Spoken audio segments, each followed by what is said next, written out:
agradecerle al licenciado José María Leiva, que es el subsecretario de graduados del Departamento de Ciencias Humanas, por haber pensado este espacio, pero por sobre todo llevar la constancia que se tuvo desde el departamento para realizar esta segunda jornada de exposición de trabajos finales. ¿Y por qué esto? Porque le agradezco. Él asumió en esta instancia de aislamiento, ¿sí? Un desafío doblemente complejo, ya que tenía que afrontar una gestión que no se hacía en la presencialidad. Igual le pusimos el desafío de plantear que las políticas de graduados tengan una continuidad con la que ya se venía haciendo, con una excelente gestión realizada por el licenciado Facundo Díaz Amarfil. Y él dijo que sí, inmediatamente. Y hoy es una de las pruebas de ello. Poder realizar estas segundas jornadas tienen que ver con una continuidad de las acciones de graduados también. Entonces, en base a eso, felicidades, José María, muchas gracias por haber pensado este espacio y por cómo lo fuiste trabajando. Agradecerle a Jessica Sosa, que nos está acompañando. Ella es la coordinadora de la red de trabajo. Todo el que haya tenido una beca o haya tenido una experiencia laboral a través de la universidad ha hablado en algún momento con ella. Así que gracias, porque ella también pertenece al Departamento de Ciencias Humanas y de la Educación. Hoy vamos a tener 3 importantes ponencias. Para mí es un placer poder decir que son ponencias que nos van a brindar conocimiento, pero sobre todo que nos van a dejar dudas de cómo continuar, porque ese es el objetivo de las tesis, ser el cierre de un ciclo en la universidad, pero ser el comienzo de grandes investigaciones, que después nos van a ir acompañando el resto de nuestras carreras profesionales, ayudan a definir cómo le vamos a ir dando un camino a nuestras vidas profesionales. Así que agradecerle a la licenciada Aldana de la Vega por estar presentando su trabajo de tesis y también al profesor Matías Rumilla por moderar esta charla. Y porque él nos está acompañando en muchos espacios, así que muchas gracias, Matías, por seguir diciendo que sí. También al licenciado César Miguel Rodríguez Luna, que va a ser nuestro segundo exponente hoy, y va a ser moderado por el licenciado José Leiva. Así que gracias también por animarse a mostrarnos su trabajo, a hacerlo público. Agradecerle a la licenciada Flavia Gutiérrez y al licenciado Enzo Moreno, que van a estar haciendo el cierre hoy. Gracias porque estas 3 ponencias nos van a llevar a reflexionar sobre la importancia de los trabajos finales. Gracias por animarse a hacerlos públicos, porque a veces los trabajos finales llevan mucho esfuerzo y no son tan difundidos. En base a eso fuimos generando estos espacios. Así que muchas gracias por confiar en las propuestas que hacemos como universidad. Bueno, lo voy a invitar al licenciado José María Leiva que continúe con esta segunda jornada de exposición de trabajos finales. Agradecerles a todos los que se sumaron a este Zoom y decirles que si no podemos transmitir en vivo, lo vamos a estar compartiendo la grabación. Por eso arriba ya aparece siendo grabada esta jornada. Bueno, muchísimos éxitos. Acá nos quedamos escuchando atentos las 3 ponencias. Gracias. Gracias, Cristina. Bueno, en primera instancia agradecerte a vos porque desde ese lado siempre se ha promovido y se ha apoyado en todas las actividades que se han generado desde los graduados, ¿no? Del Departamento de Humanas y desde la Subsecretaría. Así que gracias por eso, Cristina. También agradecer el acompañamiento de la coordinadora de trabajo, Jessica Sosa, como también a los chicos del equipo técnico. También veo referentes estudiantiles, entre eso Ernesto Bazán, el referente de graduado Valle Carrizo, de las tecnicaturas también, así que gracias por estar presente, y en especial a cada uno de los graduados que exponen hoy y sus moderadores. Creo que estuvieron desde un inicio diciendo que sí, animándose, así que en ese sentido, gracias, porque esa es la propuesta de ellos. Y a los asistentes, que creo que son todo el motorcito de esto, así que muchísimas gracias por eso. Para dar comienzo, vamos a explicar un poco cómo vamos a hacer de esta modalidad. Van a exponer 3 ponencias, cada uno tiene su moderador. En primera instancia está la licenciada Aldana de la Vega con el profesor Matías Rumilla, quien la modera. Luego estará el licenciado César Rodríguez.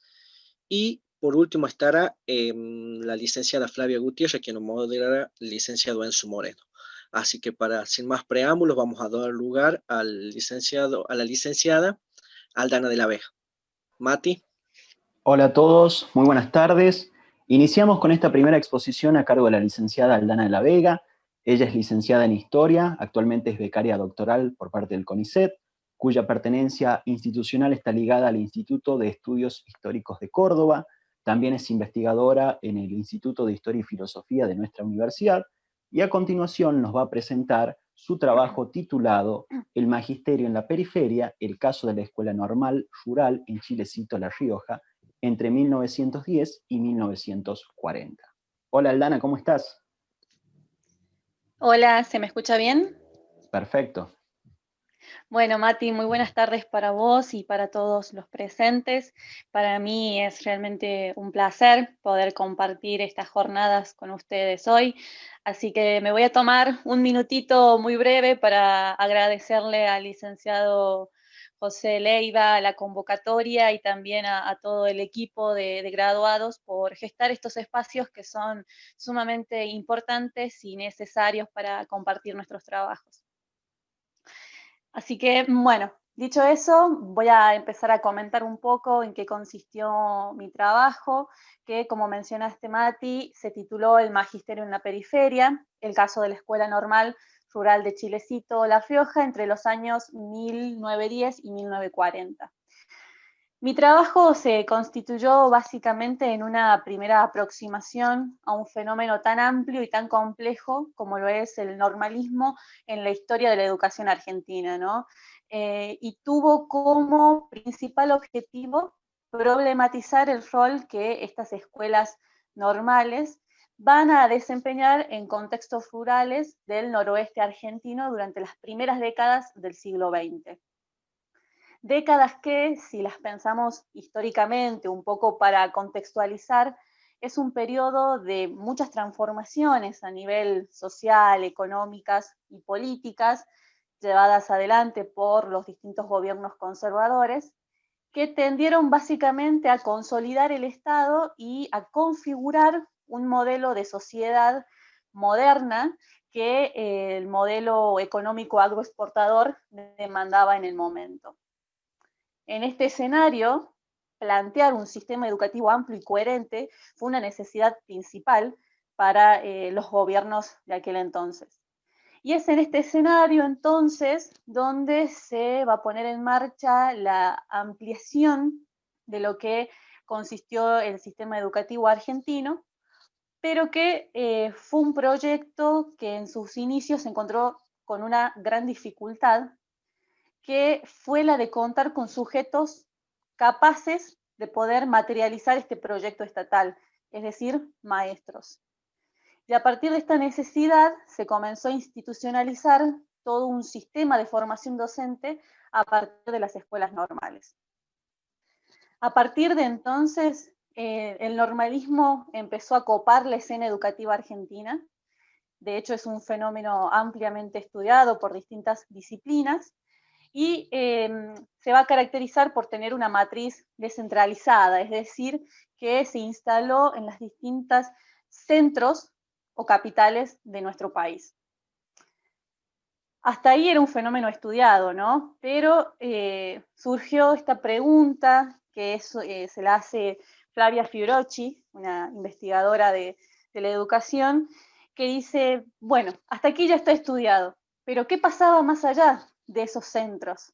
¿No? Entonces, a partir de este interrogante es que surgió la posibilidad de pensar a las escuelas normales en contextos que son generalmente desatendidos por la academia, como lo es la periferia.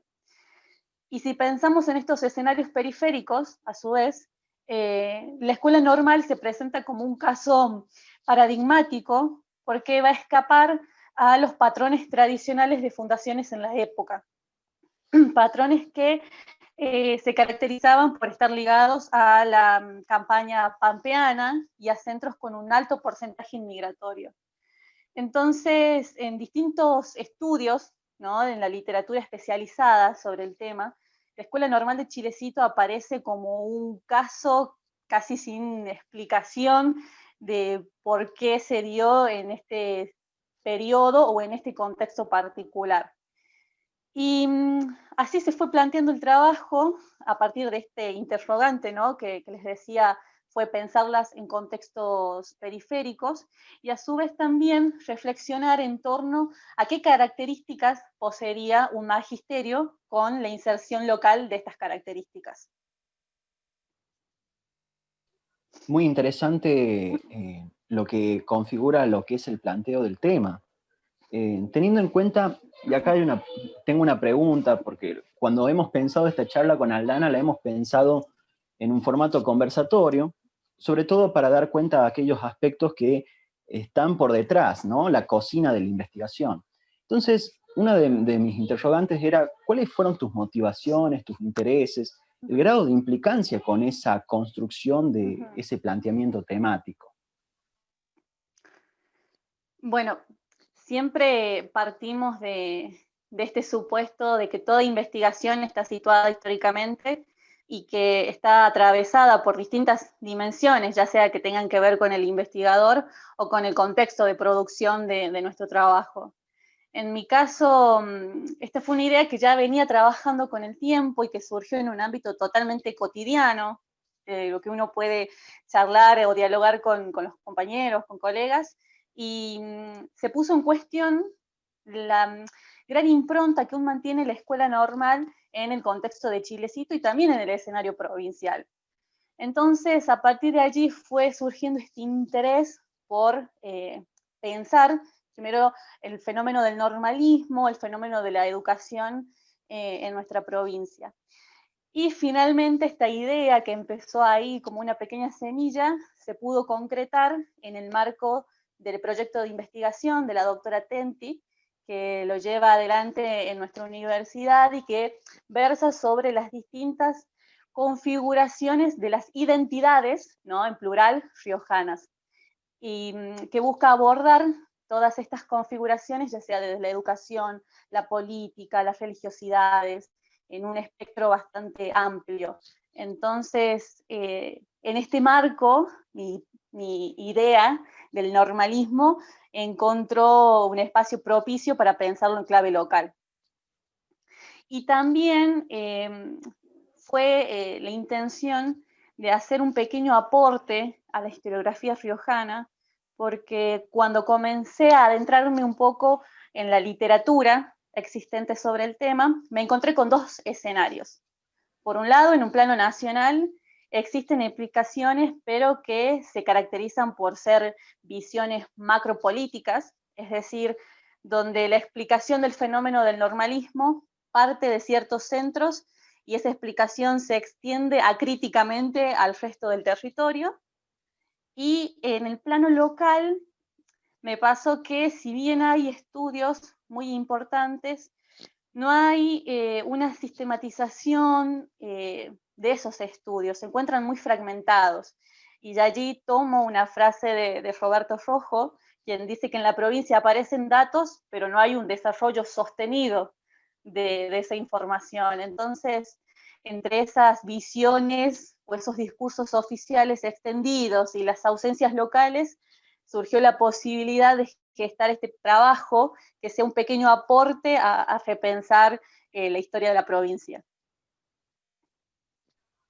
Claro, muy significativo en ese sentido, teniendo en cuenta la producción historiográfica riojana, y también interesante porque llevaste adelante como un proceso de extrañamiento de lo cotidiano, ¿no? De tomar algo que parece en cierta forma común y sin embargo plantear preguntas, dudas en torno a ello, y también trabajar desde la perspectiva de la periferia, situándonos, ¿no?, en nuestro contexto riojano.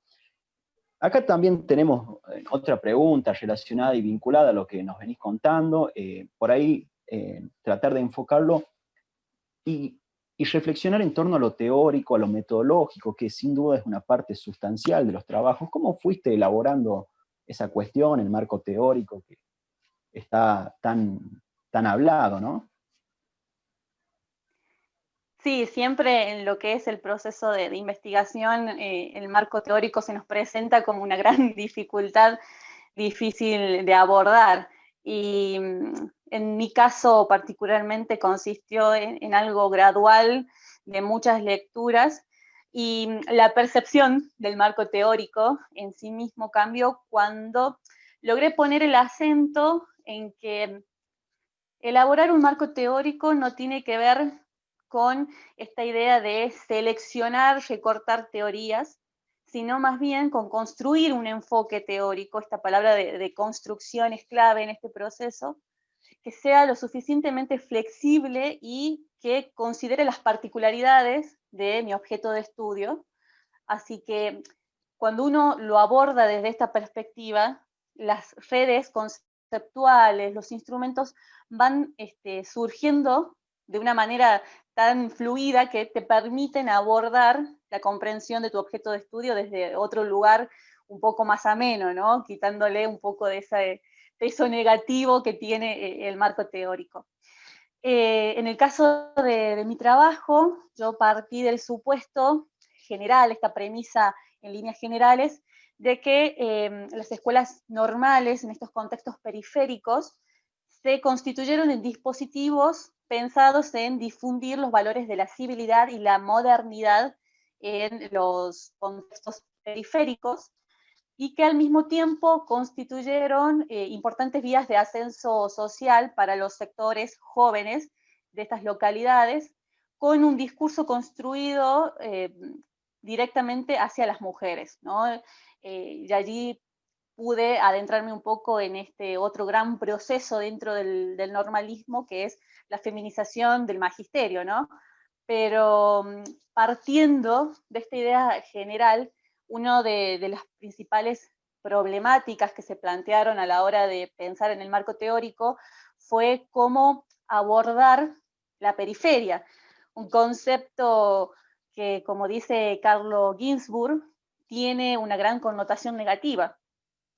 Y en este sentido fueron muy importantes los aportes de este autor desde la historia del arte, quien piensa estas dos áreas geográficas, centro y periferia, y que propone un vínculo distinto, es decir, no pensar al centro como ese productor cultural nato y a la periferia como ese sector receptor acrítico y como una versión incompleta de lo que produce el centro, y cambiar esta idea de difusión por la de conflicto. Y si uno se posiciona desde el conflicto, van surgiendo otras aristas de estos vínculos y de estas dinámicas propias que, dice Ricardo Pasolini, tienen los contextos periféricos. Entonces, desde esta posición, desde la periferia, desde lo cotidiano, desde los márgenes, fui construyendo otros instrumentos tomados desde la historia y también desde las ciencias de la educación, quienes me permitieron configurar el perfil normalizador de los maestros, por ejemplo, que también es algo muy estudiado dentro de este campo. Me ayudó también a definir esta noción de cultura, de civilidad, que aportan escuelas normales con su educación.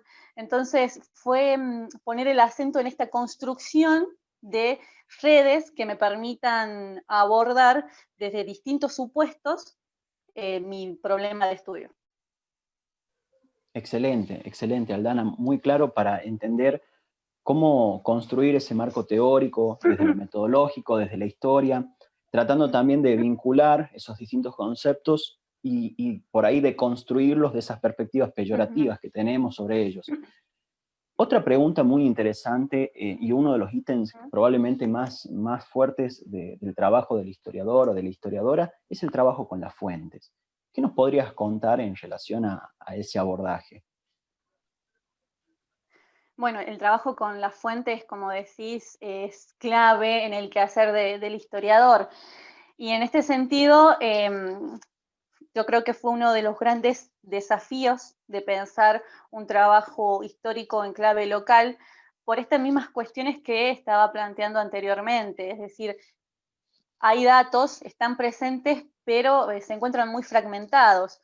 Y en el mundo previo a esta pandemia que estamos transitando, implicaba un trabajo de salir a la búsqueda de esas fuentes, ¿no? Búsquedas que en mi caso consistió en trasladarme a Chilecito, visitar distintos repositorios en la misma capital. La cuestión tecnológica también me aportó mucho, el hecho de poder consultar distintos informes, censos y demás del Archivo Nacional, que también fueron muy útiles. Pero en este caso, yo sí rescato algo central de la Escuela Normal de Chilecito, y es que es una institución que guarda mucho de sus archivos, situación que generalmente no sucede en la mayoría de las instituciones, y que fue realmente muy valioso, muy interesante encontrarme con ese archivo en crudo, podríamos decir, pero que también implicó un trabajo de abordarlo. Uno generalmente cuando piensa un trabajo en archivo se visualiza esta idea de que el archivo me va a estar esperando ordenado, seleccionado, para que yo lo pueda trabajar tranquilamente, y eso no fue así. En mi caso encontré pilas de documentación, o sea que la primera etapa fue perdón, de sentarme a ver qué había en esa documentación, catalogarla, después digitalizar los documentos que en mi caso eran necesarios, y quedó mucho más todavía por hacer, pero en ese sentido yo creo que tenemos que salir a investigar, no dejarnos vencer por esa dificultad de encontrarlo totalmente fragmentado, ¿no?, a nuestras fuentes, y también de hacer la costumbre a nuestras instituciones de abrir sus archivos, de ponerlos a la comunidad, porque de allí pueden salir trabajos muy interesantes. Yo, en este sentido, quiero destacar y agradecer el acompañamiento del Departamento de Ciencias Humanas, que en mi caso, cuando la institución me requirió ciertos permisos para yo poder acceder, el departamento, la carrera me acompañó y pude resolver esa situación bien, pero sí implicó todo un trabajo arduo. Sin duda, sin duda, sin duda. Tratar de rastrear esas huellas del pasado es un trabajo, como bien decís, muy arduo, y que también tiene sus dificultades, porque uno también parte desde esas concepciones de lo que pretendemos y después lo que nos encontramos, la forma de tratar de materializar esas ideas. Es muy interesante, y sobre todo creo que es una gran tarea para los historiadores de nuestra universidad, y también los futuros historiadores, ¿no?, hacer estos trabajos en archivo. También tenemos gente de archivología que nos está acompañando, y el departamento siempre nos brinda nuevas herramientas para seguir indagando. Y ya un poquito como para que vamos cerrando, para analizar también y ver cuáles han sido tus conclusiones, los resultados de ese trabajo, de esa primera aproximación. ¿Qué nos podrías contar sobre eso? Bueno, los primeros indicios, ¿no?, porque quiero destacar esto, que es una primera aproximación a un fenómeno realmente muy complejo y que puede seguir siendo abordado desde distintas aristas, desde distintas fuentes y metodologías. Pero los primeros indicios que rescaté de este trabajo, fundamentalmente con actas de la escuela, con registros de alumnos, a partir de los distintos censos, fue de una escuela normal, compenetrada y comprometida con la comunidad, ¿no? Este primer interrogante, que era pensar en qué características habría mantenido un magisterio con esta inserción local, lo primero que surge es de esta comunidad comunidad educativa, ¿no? Me refiero a la institución en sí, a la escuela normal, que va a crear en torno a la institución distintos vínculos con la comunidad, que van a abarcar tanto la vida social, comunitaria de Chilecito y también la vida privada de quienes integraban la escuela. Y esto es realmente significativo porque uno al leer las distintas actas se deja entrever esta institución que organiza las fiestas patrias a celebrarse en la comunidad. En un caso también así paradigmático, es la encargada de celebrar el funeral de una personalidad del pueblo, ¿no? Entonces, me resultó realmente muy, muy importante pensar a estos maestros, ¿no?, que desde la institución terminaban tejiendo y organizando la vida social de esa comunidad en torno a la escuela. Entre otros ejemplos, organizaban obras teatrales, circuitos literarios, ¿no?, donde se trataba esta idea del higienismo, de la moral, del patriotismo. Entonces, tenemos que pensar en una escuela que tenía una gran impronta sobre la formación, no tan solo de sus alumnos, sino también del ciudadano de la localidad.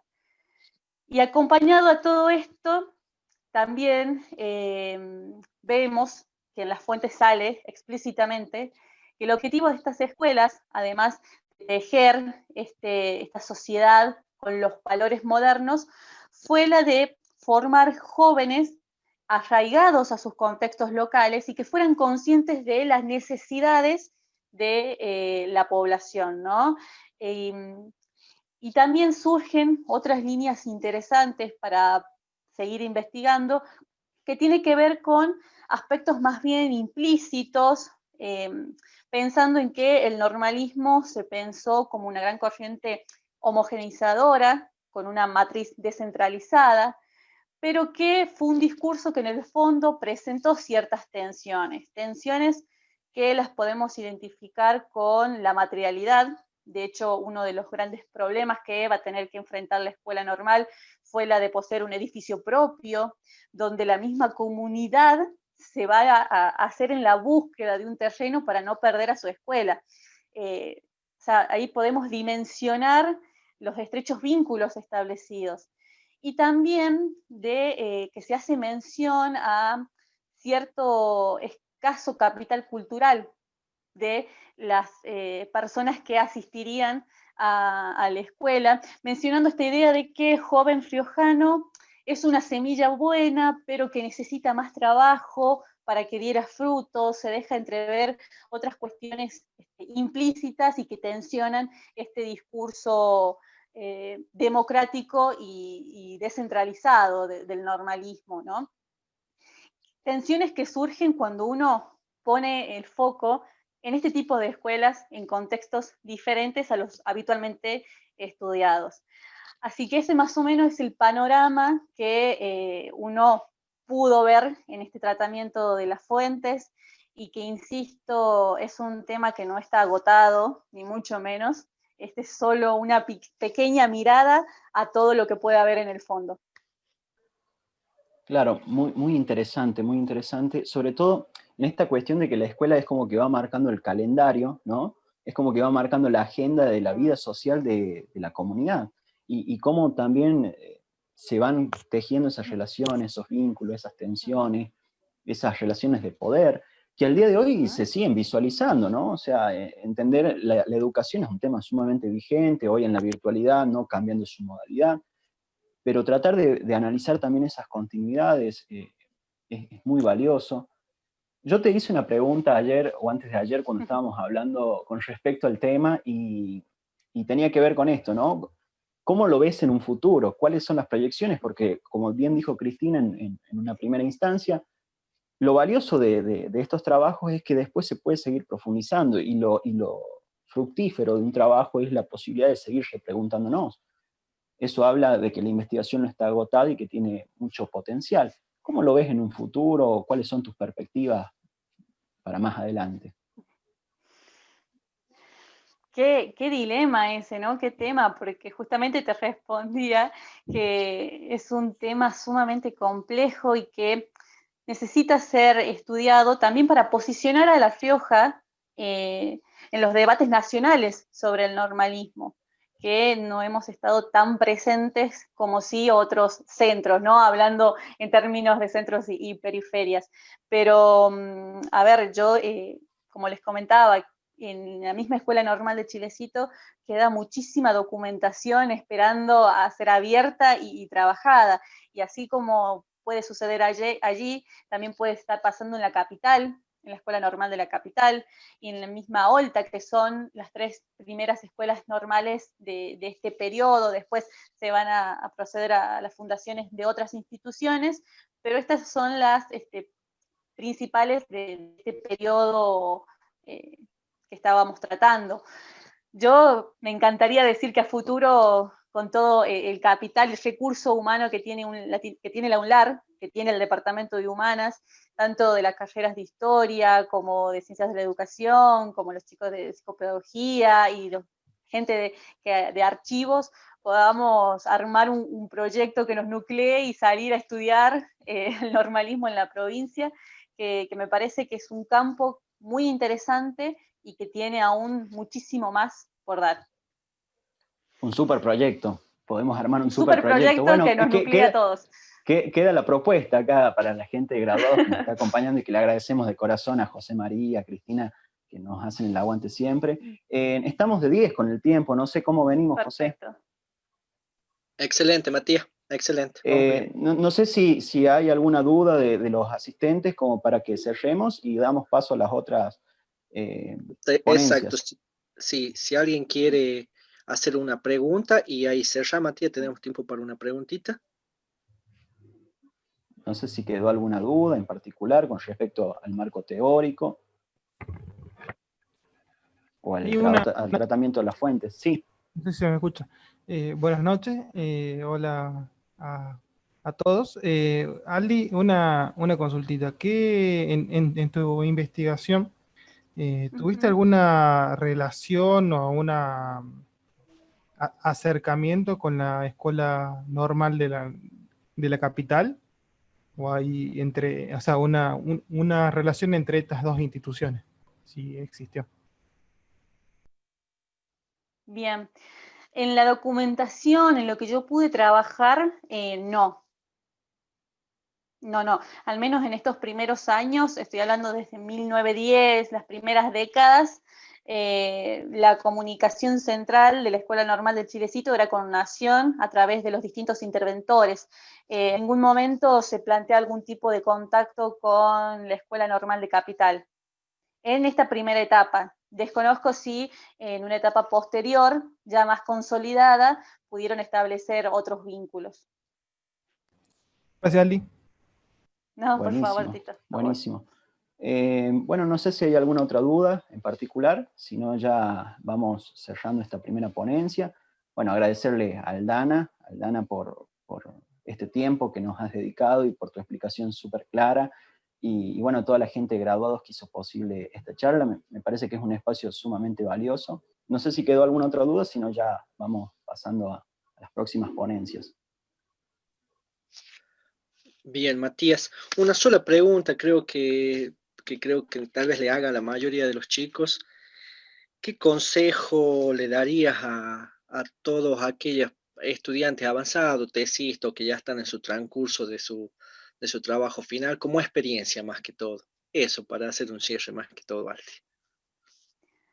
¿Qué consejo? Les diría paciencia, constancia, que es un proceso que a veces nos da mucho miedo y nervios y estrés, pero que en el fondo se disfruta mucho porque es llevar a la práctica el aprendizaje de todo nuestro recorrido por la universidad, que no están solos, que es una etapa muy linda, y más si se transita de manera grupal, el hecho de poder hablar con otra persona, plantear tus dudas, sirve muchísimo ese apoyo a nivel metodológico en sí del trabajo y también personal para superar esta etapa que a veces suele ser un poco dura.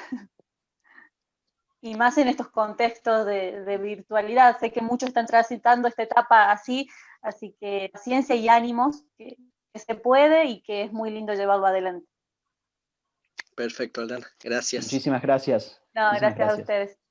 Yo quería Gracias, felicitar a la licenciada Aldana de la Vega por esta ponencia, agradecerles por llevarnos a reflexionar sobre la escuela normal en Chilecito, una escuela rural, pero también por mostrarnos cómo fue el proceso de construcción del conocimiento para llegar a su trabajo final. Muchas gracias por eso. Muchas gracias al profesor Matías Rumilla por haber moderado esta primera ponencia y animarse a ser los primeros, porque con ustedes abrimos esta segunda jornada de exposiciones de trabajo finales. Quería contarles también a todos los que están en el Zoom que ya estamos transmitiendo en vivo a través de la fanpage de Graduados UNLAR, así que saludar a todos los que nos están siguiendo a través de las diferentes plataformas. Pero también contarles que ya ha sido compartido 41 veces esta transmisión. Así que estamos llegando a más de 1000 personas. Muchas gracias a todos los que nos están siguiendo por la fanpage de Graduados UNLAR. En nombre de la Universidad Nacional de La Rioja y en especial desde el estamento Graduados, agradecerles por seguir confiando en las propuestas que hacemos como universidad pública, inclusive en esta instancia de virtualidad. Bueno, vamos a continuar con esta segunda jornada de exposición de trabajos finales. Gracias, Cristina. Muy bien, bueno, vamos a invitar a la segunda ponencia, en este caso respecta a la temática incidencia de los estilos de liderazgo en los grupos de trabajo, por el licenciado César Rodríguez Luna. César es licenciado en Gestión Organizacional y Recursos Humanos, licenciado en Psicología Organizacional, es docente adscripto de la Cátedra de Metodología para el Diagnóstico Organizacional del tercer año de la carrera Licenciatura en Gestión Organizacional. Actualmente trabaja como técnico administrativo en Recursos Humanos del Hospital de la Madre y el Niño y es coordinador de Stur Producciones, empresa de publicidad y marketing. César, cuando quiera nomás. Bueno, muy buenas noches a todos, voy a saludarlos nuevamente. Me voy a tomar un minutito para agradecer a todo el equipo de graduados por darnos la posibilidad de brindar nuestra información, de dar a conocer digamos, el resultado del esfuerzo, años y años de estudio y de carrera, principalmente al licenciado José Leiva, que se pone la camiseta con que es el graduado y la forma de trabajar con los chicos, de ayudar en el paso, digamos, del egreso del estudiante a la parte de la inserción laboral, siempre a la hora de generar el vínculo que está dispuesto. Yo para iniciar lo que es la ponencia, primero vamos a decir más o menos lo que fue mi trabajo. Como lo dijo el licenciado, mi problema en sí se originó, digamos, en consultar, porque quería saber cuál era la incidencia de un estilo particular del liderazgo, que es el liderazgo situacional, en los grupos de trabajo. He tomado lo que es el liderazgo situacional porque es un estilo de liderazgo flexible, que posibilita al líder, en este caso, adaptarse a las necesidades de los seguidores, en este caso en los grupos. He tomado estas dos variables porque considero que en la actualidad, en lo que es trabajos y relaciones de organizaciones internamente o organizaciones con otras organizaciones, el vínculo entre personas sí o sí existe y necesitamos charlar o vincularlos con otras personas a la hora de trabajar. Es la mejor manera de tener una persona como referente que nos articule, nos brinde las posibilidades de maximizar nuestros recursos. Lo que sí tendría para exponer, para presentar y acompañar más o menos lo que les voy explicando, quieren tener un PowerPoint para poder expresar más o menos cómo fue el proceso metodológico que realicé, cuáles fueron las temáticas y las orientaciones. Perfecto, César.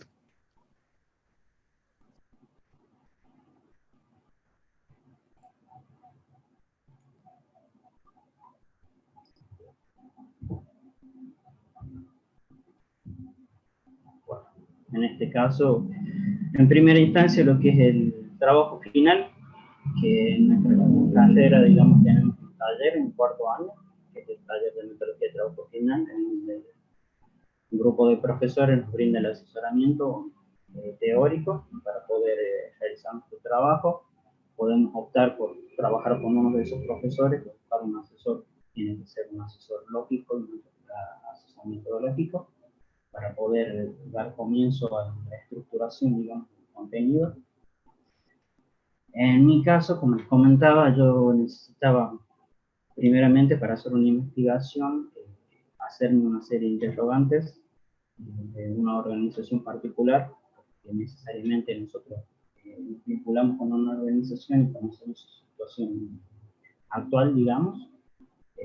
Algunos de los interrogantes que surgieron es si existe el líder dentro de la organización, si existen grupos dentro de la organización, cómo se estructuran normalmente los grupos, si hay estructuras de jerarquía dentro de los grupos, cualquier tipo de vinculación que puedan tener este tipo de personas, presenta la existencia de un líder en sí. Luego, el paso siguiente es generar un objeto de estudio. En mi caso, fue la incidencia del estilo de liderazgo en los grupos de trabajo. Lo realicé en la empresa Jalida Automotores durante el segundo semestre del año 2019. Tomé esta organización particularmente porque estaba transitando un proceso de cambio. Estaban mudándose de sucursal a otra y eso implicaba una adaptación ya sea de todo el grupo de venta, el grupo de gerentes, los clientes en sí, y este cambio me daba la oportunidad de buscar netamente lo que yo necesitaba. Empezamos a trabajar lo que son los objetivos generales. Básicamente el objetivo general era conocer cuál era la incidencia de estas dos variables y de ahí darle como una respuesta, digamos, a los interrogantes que fui observando y planteándolos como objetivos específicos, en puntos puntuales donde el investigador debe indagar para poder dar a conocer, brindar un lineamiento de cuál va a ser la estructuración del marco teórico, para ver cómo va a ser el tipo de investigación y hacia dónde desea llegar con los objetivos. El tema marco teórico, que es aquí a donde surgen las mayores complicaciones de lo que es el trabajo final, es de recopilación de información para autores, leer material ya sea físico, PDF, tratar de buscar la mayor cantidad posible para poder articular esa información, ver qué es lo que necesitamos, qué puede ser útil, cuál no, porque la construcción del marco teórico no necesariamente la incorporación de contenidos sin sentido, sino hay que articularlo y ver cuál es lo puntual de esta investigación y qué es lo que nos sirve a nosotros para dar respuestas, digamos, a lo que investigamos. En mi caso, como les decía, trabajé con dos ejes, el liderazgo situacional y los grupos de trabajo, en donde el primer eje, trabajando en el liderazgo situacional, plantea la utilización de un líder y de los seguidores. De los líderes, plantea 4 niveles que puede permanecer un líder en una situación determinada y el nivel de preparación que puede acompañar a este líder. A nombrarlos así rápidamente, los estilos de liderazgo pueden ser decir, conversar, participar y delegar, en donde los colaboradores, digamos, o los seguidores, deberían acompañar a él. En el caso de no ser así, el mismo estilo de liderazgo brinda la posibilidad de adaptar, ya sea bajar o subir un nivel de liderazgo situacional o aumentar un poco el nivel de predisposición de los seguidores. En el caso de los grupos de trabajo, he trabajado con diferentes autores para construir, digamos, un marco, un eje temático bastante complejo, tratando de conocer cuáles son las tipologías de grupos, porque existen varios. Lo que me interesaban a mí eran los grupos tensos, digamos, más de 10 personas. El desarrollo grupal, o sea, quería conocer en qué etapa del grupo, de formación del grupo, estaban ubicados, digamos, los vendedores. La formación, qué tipo de grupo permanecía en esa organización organización y cómo se iba desarrollando. Un eje para mí muy importante era conocer la existencia, si existía algún conflicto dentro de los grupos, para poder articular alguna posibilidad de soluciones, digamos, para anticiparse a esos problemas. Y otro eje importante para la vinculación de temas, digamos, es la estructura de autoridad. Es decir, que dentro de los grupos en sí suele haber una persona que se destaca o tiene una jerarquía sobre el resto, que en este caso le dan un rol, digamos, de líder, que es el moderador del grupo y el que debería brindarle las capacidades al resto de los integrantes para maximizar su tarea. Es por eso que trabajé lo que es el liderazgo formal, que es el que brinda los roles y papeles, digamos, de cada integrante, el que brinda las normas ya sean normas de desempeño, normas de experiencia, y determinar en sí cuál es el grado de cohesión que tiene el mismo grupo. Esto hace referencia al grado de afinidad y el vínculo que se genera en el grupo de trabajo. Si generamos un vínculo demasiado extenso, puede dar como resultado datos negativos, ¿sí? Por continuación, luego de terminar lo que fue el marco teórico, después del proceso arduo de búsqueda de información de diferentes tipos de autores, se plantea la necesidad de generar hipótesis. En mi caso, plantear 3 hipótesis para poder ver si son refutadas o no luego de la investigación. Nuestro trabajo, que es nuestra carrera, diseño metodológico, usamos una lógica de investigación mixta. Esto quiere decir que trabajamos lo que son datos cualitativos y tanto así como los datos cuantitativos. Hacemos una triangulación de esa información para darle más relevancia a los datos y a los resultados obtenidos. Es decir, tratar de buscarlo, toda la parte cualitativa, llevarla a la parte numérica, que es lo que le da más validez, digamos, a la hora de presentar un proyecto científico. Como tipo de investigación, como le decía, buscaba realizar un trabajo explicativo correlacional, es decir, explicar cómo se dan estas variables dentro de la organización, cuál es la incidencia de una u otra a la hora de producir algún tipo de variación. Es decir, si el liderazgo aumentaba, se ve si los grupos de trabajo en sí variaban su forma, su contenido, su estructura. Como naturaleza de datos, nosotros utilizamos un diseño de campo. Este diseño de campo implica hacer un estudio de casos donde nosotros necesitamos, o sea, asistir a lo que es la organización, ser partícipe y trabajar dentro de la organización para conocer bien su funcionamiento, poder aplicar nuestro conocimiento, todo lo que fuimos adquiriendo a lo largo de los 4 años de carrera, dentro de lo que es el trabajo en sí de la organización. Para presentar bien lo que es el trabajo, como les decía, realicé en lo que es Renault Jalil, en donde se mudaron de pasar de un lugar alquilado, digamos, que era un predio bastante chico, a tener su propia sucursal un poco más grandes.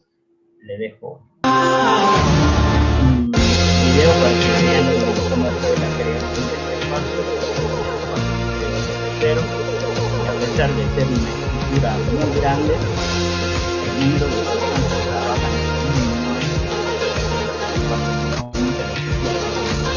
en el trabajo de un CRM deben articular entre ellos para poder comunicarse y maximizar ya sean las ventas, postventa, parte de taller, la parte de lavado.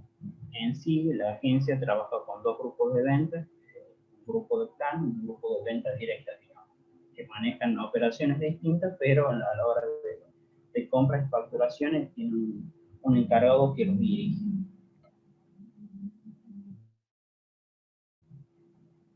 Luego viene para nosotros la parte más complicada, que es operacionalizar variables, es decir, buscar cuáles son nuestras variables, los ejes temáticos que tenemos y encontrar cuáles son los indicadores empíricos, los famosos indicadores empíricos que nos llevan a poder bajar el contenido y poder realizar, digamos, un instrumento o algo que dé a conocer un resultado sobre estos indicadores. Estos indicadores, en mi caso, creo que en el caso de muchos chicos es lo que más cuesta, porque muchas veces no sabemos cómo bajar todo el contenido teórico que tenemos de la carrera en preguntas simples, en hechos concretos, palpables, que podamos observar. Si podemos llegar a eso, el paso siguiente, digamos que es la parte más gratificante, por ejemplo, en mi caso, es de poder generar nuestros instrumentos de recolección de datos. Nuestros instrumentos de recolección de datos es nuestra herramienta para poder tener nuestra como práctica preprofesional y de aplicar todo el conocimiento que obtuvimos de la carrera en las empresas.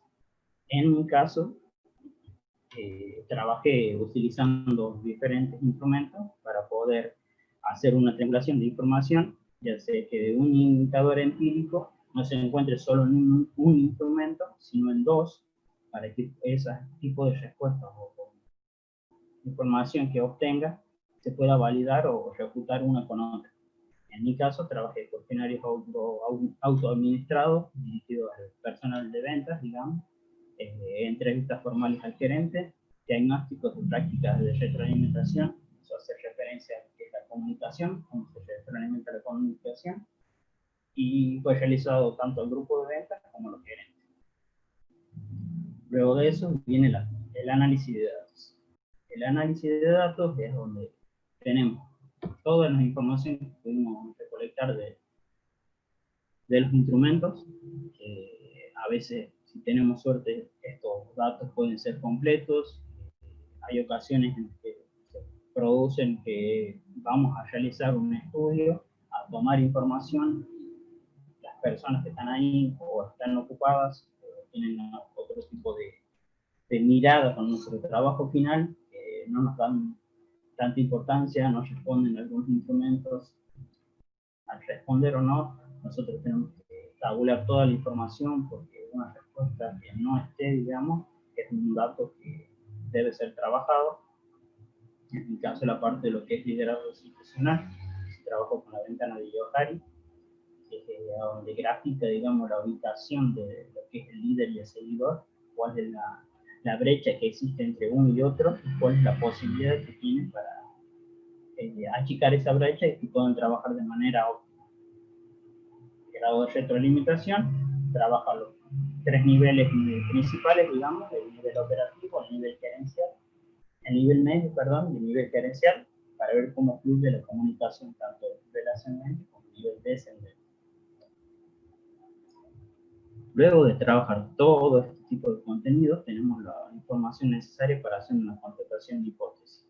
En mi caso, pude trabajar con dos de las hipótesis fueron plausibles, en donde una no, en la que el mayor nivel de preparación de los seguidores es menor que la supervisión de los líderes. La única hipótesis que pude refutar, porque dentro de toda la información que pude obtener, me dieron los datos de manera correcta y pude dejar la hipótesis de esa manera. Bueno, a nivel general, después de realizar la contratación de hipótesis, de trabajo tenemos que presentar conclusiones. Y estas conclusiones generales parten de una conclusión individual de cada instrumento que realizamos. Luego de eso se trabaja toda esa información, se toman los datos más relevantes y se puede hacer conclusiones generales en base a los diferentes ejes temáticos que hayamos realizado. En este caso, liderazgo situacional y su grupo de trabajo. Los dos ejes principales, tenemos la presentación de lo que son las conclusiones.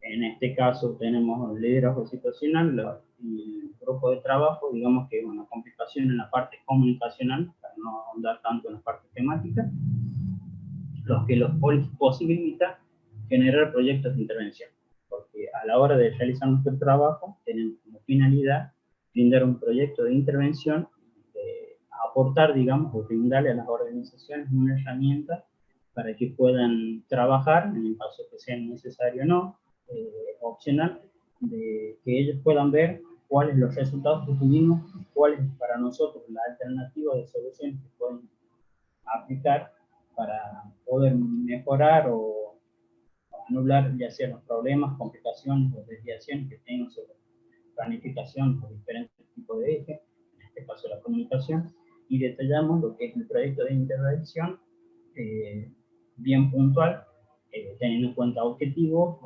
específicos y destinatarios. En mi caso, realicé 3 tipos de proyectos, todos orientados a la comunicación. En el primer caso, como una charla de comunicación efectiva en grupos de trabajo, en donde el eje principal es de una parte teórica, hablar a todo el personal sobre la importancia de la comunicación efectiva, implementar canales de comunicación alternativos. Esto es brindarle a las personas que de manera creativa, a través de diferentes herramientas, por ejemplo, una lluvia de ideas, puedan plantear cuáles son las alternativas que consideran factibles para implementar nuevos canales de comunicación. Este taller también está dirigido a los gerentes como al grupo de ventas. Otro tipo de taller que realicé está más detallado, en donde se indica cuáles son los periodos que debemos hacer, lo que son las charlas, periodos de break, digamos, la parte teórica, la parte práctica. Tenemos que dejar bien preciso cuáles son las actividades, quién va a realizar las mismas, cuáles son nuestros recursos materiales y cuál va a ser el recurso humano que vamos a necesitar. Esto lo tenemos que dejar bien detallado para poder expresarlo, en este caso al gerente, para ver si cuenta con todo el material, si podemos utilizar los espacios cedidos y si el personal tendrá la disposición horaria de trabajar en este tipo de trabajo. Como último proyecto, son sugerencias en la parte comunicacional, es decir, que se le sugirió al gerente aplicar reuniones de trabajo de manera periódica para poder hacer charlas informales con diferentes grupos de ventas para conocer cómo va la situación de las ventas, ya sea semanal, ya sea mensual, diaria. Eso lo determina de acuerdo a las necesidades de venta. Eso es una opción de manera directa, una opción de manera más indirecta, digamos, en función de sugerencia, es decir, ubicar en algún sector visible un buzón en donde cualquier persona pueda, de manera anónima o no, introducir cuál sea su sugerencia, su queja o alternativa de mejora, para que el gerente de manera semanal o mensual pueda retirar todo ese tipo de sugerencias y tomar consideración de las mismas para poder ir trabajando de manera conjunta con sus empleados. Y para trabajar la comunicación descendente, un boletín de información. Es decir, que el gerente en sí transmite a través de un boletín a los niveles inferiores, en este caso a los vendedores, todo el tipo de información que sea necesario o útil para ellos para generar una venta, que es la acción principal de la empresa.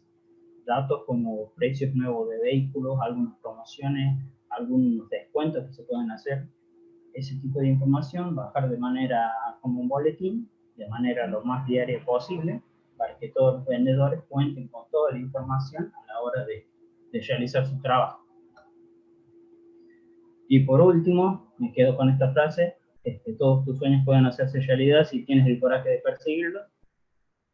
Me quedo con esta frase porque en mi caso particular el trabajo costó bastante, llevo mucho tiempo, porque hay que hacer a la hora de trabajar y estudiar, muchas veces, como pasó en mi caso, nos surgen las posibilidades de introducirnos en el campo laboral y poder ir generando nuestra experiencia laboral mientras vamos desarrollando la carrera. Y muchas veces dejamos de lado la parte educativa, digamos, la parte de tesis en sí, por seguir con nuestro trabajo. Y lo que me dejó bien marcado a mí es que, como me decían muchos profesores, la cuestión no es dejar o abandonar como pasa con muchos chicos, sino es de perseguir lo que uno buscó, ya sea a corto tiempo o a largo tiempo. El momento de cierre llega y todo el trabajo, como decía Aldana en la ponencia anterior, es muy satisfactorio de llegar y poder concluir, digamos, es decir, terminar la carrera con este trabajo. Perfecto, César. Esto. Perfecto, muchísimas gracias, César. Yo tengo 2 preguntas antes de cerrar. De acuerdo a la temática, si actualmente vos crees que en estas organizaciones y todo esto se deben generar espacios o hacer hincapié sobre la importancia de la adecuación del liderazgo en los grupos de trabajo. Sí, considero que es muy importante trabajar lo que es en sí el liderazgo, porque digamos que la situación en la parte laboral cambia constantemente. En este caso particular, en la situación que estamos viviendo, todas las organizaciones deben adaptarse de una manera que no fue prevista. Es decir, que ni siquiera el gerente, ni siquiera los propios trabajadores, digamos, estaban preparados para enfrentar este tipo de situaciones. Y me parece que es importante que de manera conjunta un líder se adecue a estos seguidores o a estos trabajadores, digamos, para de manera conjunta enfrentar los diferentes tipos de situaciones que puedan surgir. Perfecto, César. Y bueno, un poco también viniste a responder ahí, mi otra pregunta justamente era eso, de cuál es este cambio, ¿no? Que es importante la necesidad de la adaptabilidad, ¿no? En el mundo laboral, ¿no? De estos tipos de líderes, que como también en los trabajadores y todo esto, ¿no? Claro, partiendo de eso, sí, porque las organizaciones van a cambiar, la gente va a cambiar en sí, partiendo de la predisposición de la gente hacia los cambios, es difícil para ya sea el trabajo o la vida cotidiana, y hay que llevar a cabo todo ese tipo de contemplación, acompañamiento más que todo, de la parte directiva, digamos, al trabajador. En óptimas condiciones, se consideraría que un líder pueda ser el directivo, que desde su nivel jerárquico, digamos, pueda seguir y dar el acompañamiento a todos los trabajadores para que puedan trabajar de manera tranquila y de manera acompañada. Perfecto, César.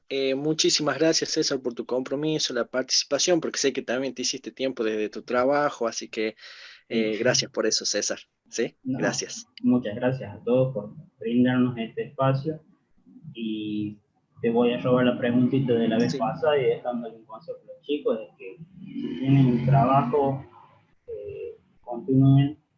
La tesis se tiene que terminar, como se dice, cuesta, ya que es un proceso iterativo, podemos ir y venir, es bastante tedioso, pero nos va a formar para nosotros los profesionales, y es el que nos posibilita dar el primer, digamos, currículum que podemos tener nosotros a la hora de presentarnos, digamos, en el ámbito laboral.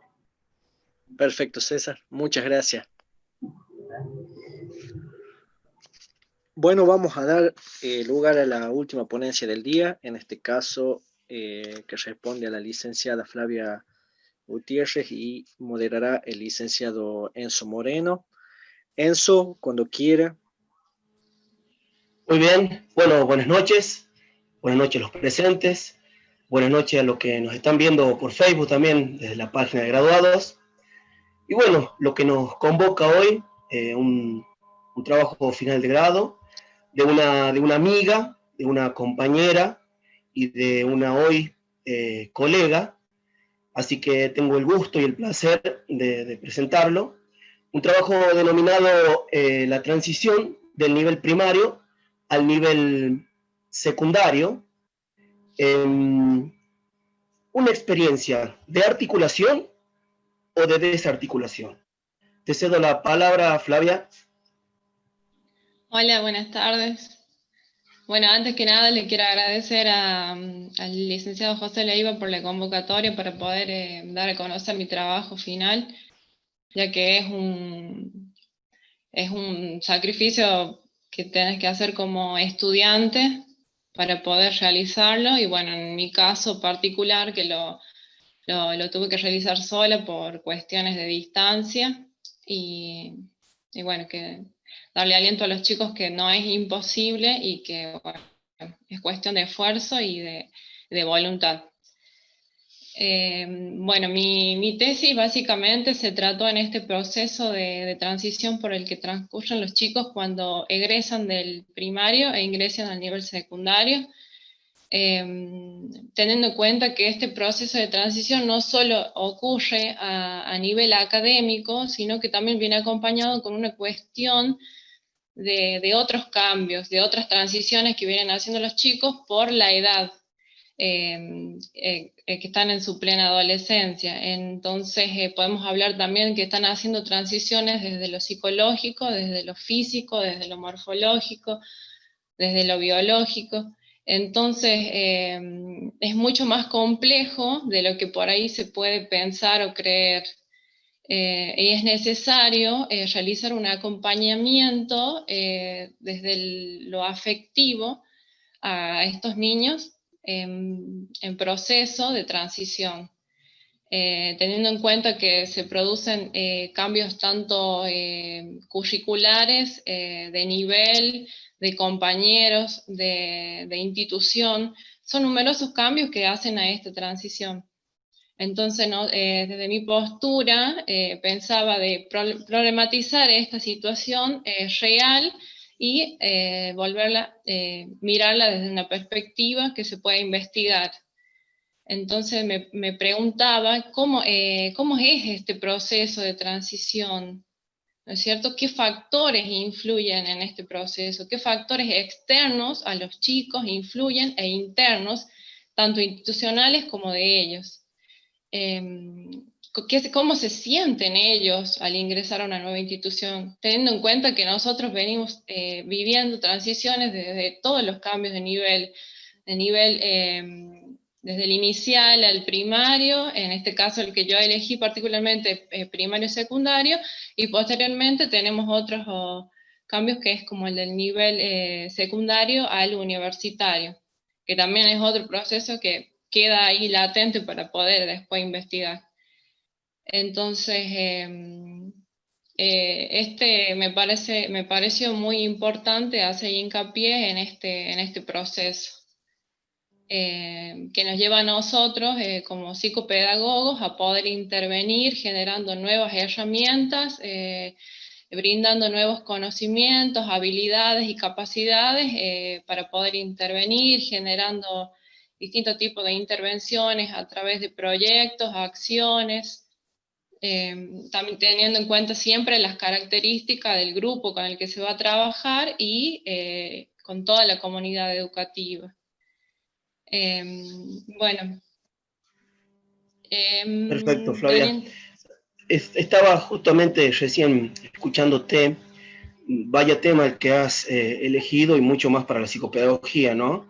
Un tema que nos compete desde la disciplina, primero y principal, y desde otro lugar por ser sujetos de la educación, ¿no? Ahora, ¿sabes qué? Me gustaría que puedas contarnos qué es lo que te motivó o qué es lo que te llevó a que vos puedas pensar en estas transiciones, a que vos puedas situarte como un sujeto de la educación y poder pensar en cada uno de estos niveles que son decisivos, si se quiere, a la hora de arribar de un nivel a otro. ¿Podrías contarnos, por favor, qué es lo que te motivó y qué es lo que te llevó a pensar en estas transiciones? Sí, básicamente a mí lo que me dio curiosidad investigar fue porque veía por ahí en allegados, en conocidos o familiares chicos, y bueno, y después posteriormente trabajando también, veía chicos que rendían académicamente bien en el nivel primario, pero cuando ingresaban al primer secundario se producía hay como un desfasaje en cuanto a las notas, por ahí también temas de conducta. Entonces ahí algo está pasando, que hace que no haya esa articulación que por ahí los chicos, entendiendo que es un cambio que, en este caso, por ejemplo, en la escuela en la que yo hice la investigación es una escuela técnica, y las escuelas técnicas, a diferencia de las otras secundarias, necesitan como un compromiso mucho mayor por parte de los chicos, porque en cuanto a la carga horaria es mucho más pesada que otras secundarias. Sí. Ellos ya tienen que tener como ese primer acercamiento en donde les van a decir, por ejemplo, tienen clase, pero de las áreas que ellos ya conocen, pero también van a tener talleres. Entonces, por ejemplo, esas cuestiones de que ellos tienen que saber del tema de Por ejemplo, yo veía en mis observaciones de esta cuestión que todavía los chicos como que se sentían muy ligados al primario, que tocaban el timbre y esperaban que el profe los vaya a buscar. Son como ese desfasaje que existe también entre las normas institucionales, las normas de convivencia institucional, los contratos pedagógicos que se hacen, que todas las escuelas y cada docente tiene una diferente. Entonces son como distintas cuestiones que los chicos tienen que tener un primer acercamiento para que después no sea tan dificultoso este encuentro que ellos realizan con una institución nueva. Y entonces es necesario nosotros poder intervenir desde ese lado. Qué complejo, Flavia, disculpame, qué complejo, digamos, tener que pensar en todas estas variables que inciden directamente a este niño o a este puber que está ingresando al secundario, porque ya desde el vamos es muy complejo, o sea, poder interpretar todas las variables que pueden influir o no en esta transición. Para ello me genera como una duda casi enigmática, diría yo, de cómo influye o cómo el contexto puede determinar, si se quiere, estas transiciones. Digo, porque si estamos hablando de zonas rurales o de zonas céntricas o de zonas periféricas, seguramente hay como conceptos que van difiriendo en cuanto a la educación y a estas transiciones, que seguramente van a tener repercusión. Entonces me gustaría que puedas comentar qué papel cumple el influjo contextual en estas transiciones. Sí. Bien. Sí. Yo lo que te estaba describiendo primero en cuanto a lo que tiene que ver con los horarios, bueno, y todo el tema de los contratos y las nuevas normas, yo la enmarqué en lo que hace a la operacionalización de las variables, que es a donde hace uno las categorías, les puse como los factores internos, institucionales, que influyen a los chicos en este proceso de transición. Y otro de los factores son externos, que pues los podemos...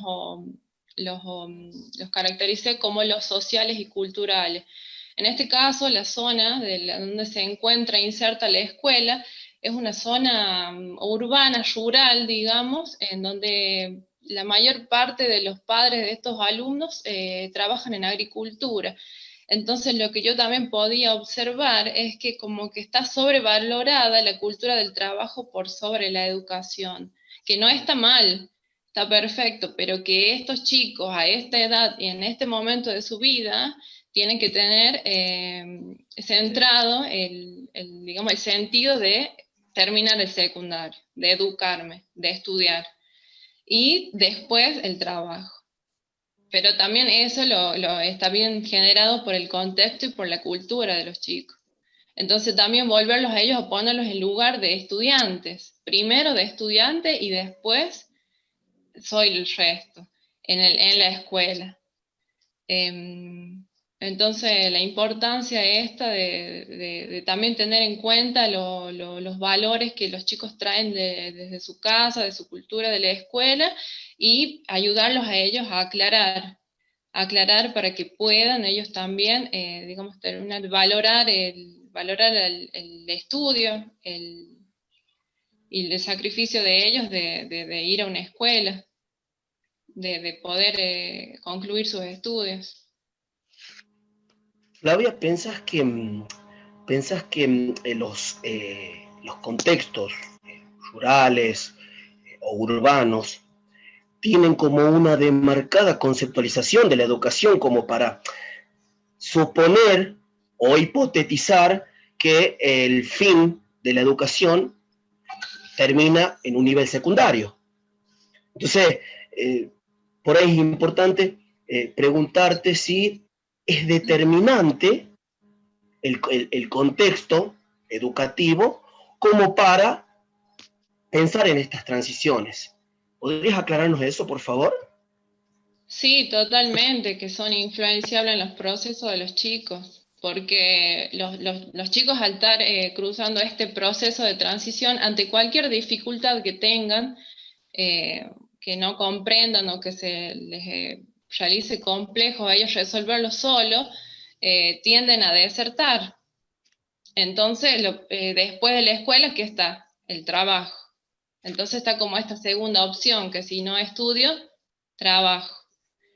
Entonces, como dice el autor Sergio Rascován, de no dejar que estos chicos caigan del sistema, es ahí donde entramos nosotros a trabajar, porque se realiza un acompañamiento tanto desde lo afectivo como desde lo académico a los chicos.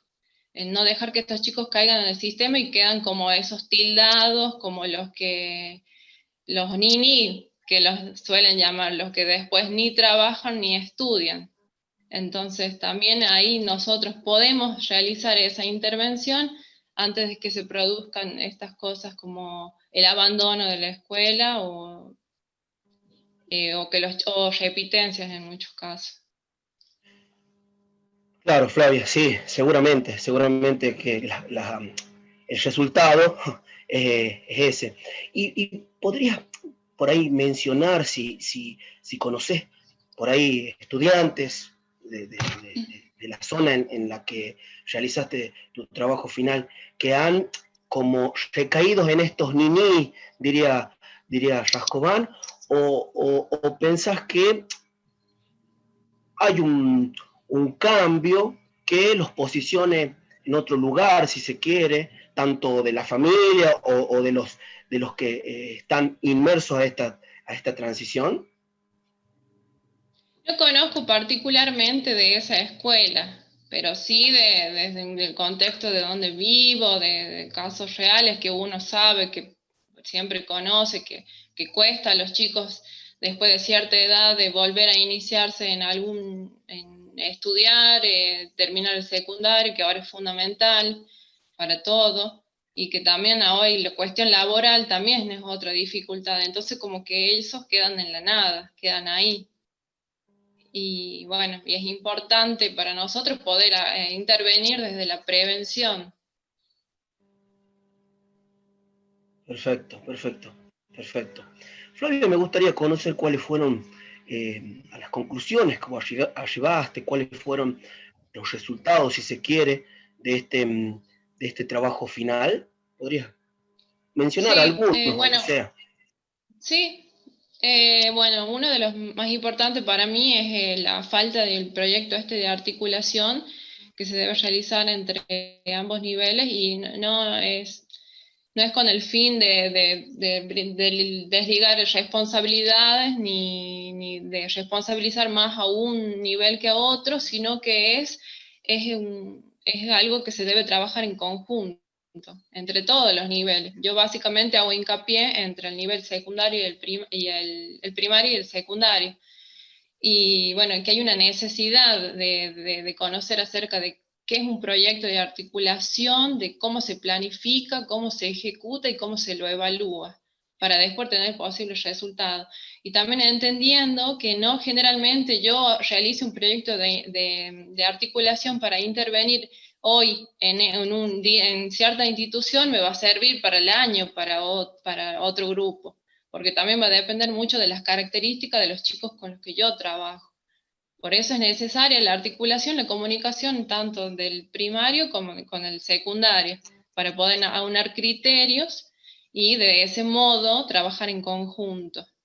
Y otra también de las conclusiones que saqué, que es que los chicos necesitan, es un acompañamiento fundamental desde afectivo, desde cómo se sienten, qué es lo que piensan, qué es lo que esperan, tanto institucional por parte de la escuela como de la familia, ya que ninguna puede trabajar de manera separada, sino que es también se tiene que realizar un trabajo articulado entre institución, familia y los estudiantes. Y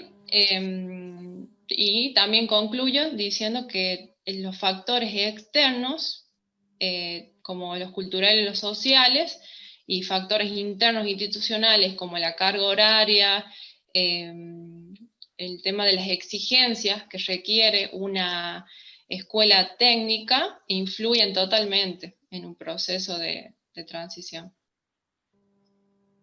Es decir, que ante la pregunta inicial, que era una experiencia de articulación o de desarticulación, ¿qué podrías decir al respecto?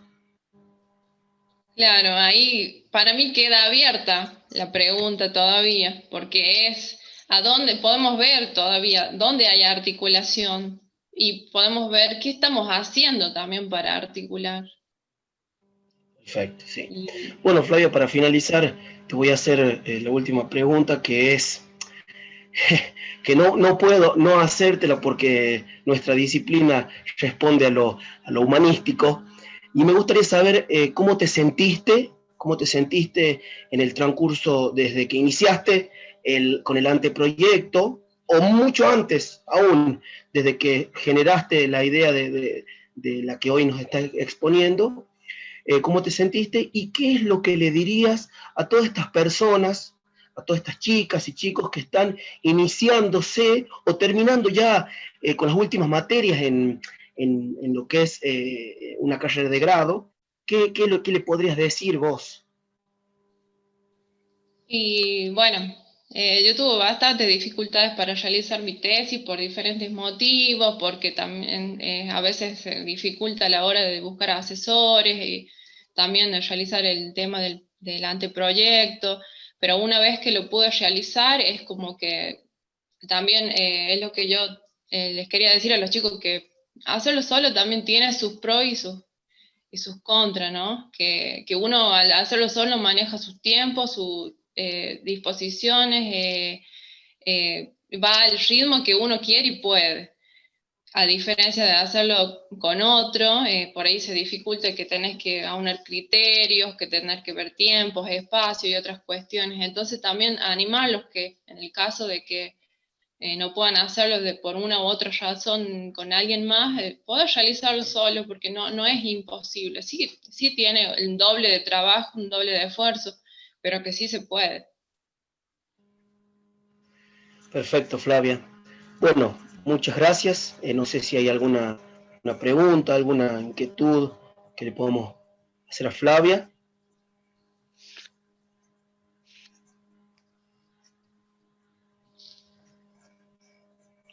Enzo, ¿Sí? sí, a mí me gustaría preguntarle a Fran que sí, en sí pudo responder ahí, como ella tal cual dice, esto queda como un interrogante, una articulación o una desarticulación, ¿no? Y concuerdo totalmente que es sumamente necesario un proyecto adecuado de articulación, tanto a nivel primario, secundario, y así a la vez que sea con lo que es educación superior, ¿no? No universitario o universitario, y en un trabajo en red entre sociedad, escuela y familia y una política educativa que la pueda unificar. Eh, Pienso y le pregunto, no sé, tal vez en su bosquejo, si ha observado alguna propuesta mediante cuando hizo todo su recorrido de investigación, alguna propuesta que haya sido, por decir, viable, que se ha podido decir, bueno, es la que dio más indicios positivos, o no hay tal vez un registro, tal vez hubieron muchas propuestas, pero no fueron lo esperado, ¿no? Como obviamente queda el interrogante ahí, pero le consulto por eso si se ha podido bosquejar alguna propuesta viable en este sentido en cuanto a esta articulación, si pudo visualizar ella o no hay no se observó todavía nada. En esa institución particularmente, Sí, o si vos puedes conocer o dar registro de uno de que haya sabido, porque es como vos decís, creo que no hay un proyecto clave ahora, obviamente que de acuerdo a la población que tenga cada institución, pero si no se ha bosquejado absolutamente tanto ahí, o que tengas conocimiento de que en algún lado haya podido responder una propuesta acorde a lo que uno espera, ¿no?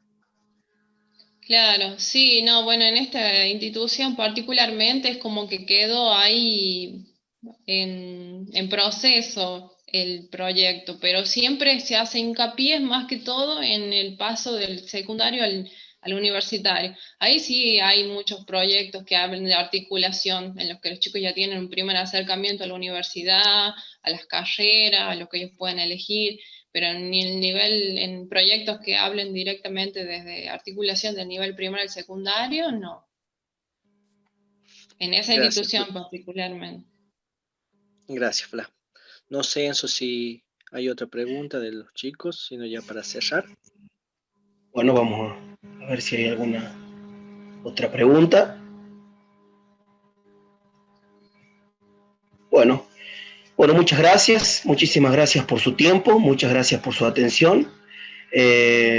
Felicidades también a César, a Aldana, por habernos iluminados con sus sentidos trabajos. Muchísimas gracias, José. Yo te digo Capocha, pero bueno, te voy a decir José. Sí, ya ves. Así es. Muchas gracias. Bueno, felicidades también a Flavia, que es una gran profesional y una gran amiga mía. Y sin más que decir, los saludo a todos ustedes. Perfecto. Muchas gracias. Muy bien. Muy bien, chicos, damos cierre a este primer día de las jornadas, así que bueno, tomo las palabras también de Enzo, agradecerle a él, a Flavia, a Aldana, a Matías, César por la generosidad, el compromiso y el querer participar, ¿no? Así que en ese sentido, muchísimas, pero muchísimas gracias a todos.